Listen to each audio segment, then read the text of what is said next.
Ma question s'adresse à Monsieur le ministre de la Communication, des Postes et de la Télécommunication.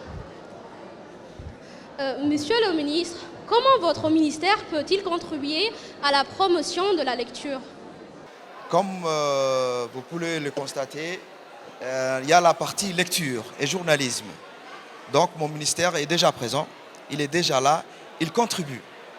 Il contribue à la rédaction journalistique et à la vision et à la formation des futurs journalistes qui sont actuellement au lycée et leur permet de voir un peu plus loin en leur montrant la façon de rédiger et de corriger et de transmettre des articles ou de transcrire des événements.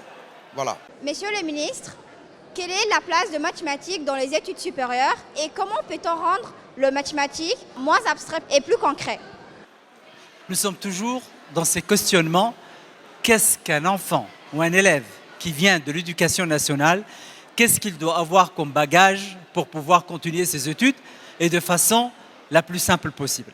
Bien sûr, il faut un minimum de mathématiques et le travail que fait aujourd'hui l'éducation nationale nous facilite beaucoup les choses parce que par la promotion de la connaissance, par l'encouragement, par le travail en commun, je pense qu'aujourd'hui Djibouti gagnerait à développer les mathématiques parce qu'on a senti avec le ministre quand il a été nommé qu'il y avait un désintérêt des mathématiques et les étudiants qui venaient chez nous, les filières mathématiques étaient celles qui étaient le moins désirées. Aujourd'hui, il y a l'inverse. Pourquoi? Parce qu'il y a eu ce travail et avec ces prérequis, on n'est pas obligé de reprendre certaines choses et certaines bases.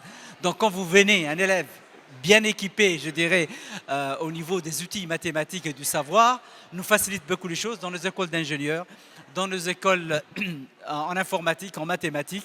Et aujourd'hui, vous savez, la place des mathématiques est très très importante dans un monde qui ne fonctionne qu'avec l'informatique, avec les algorithmes.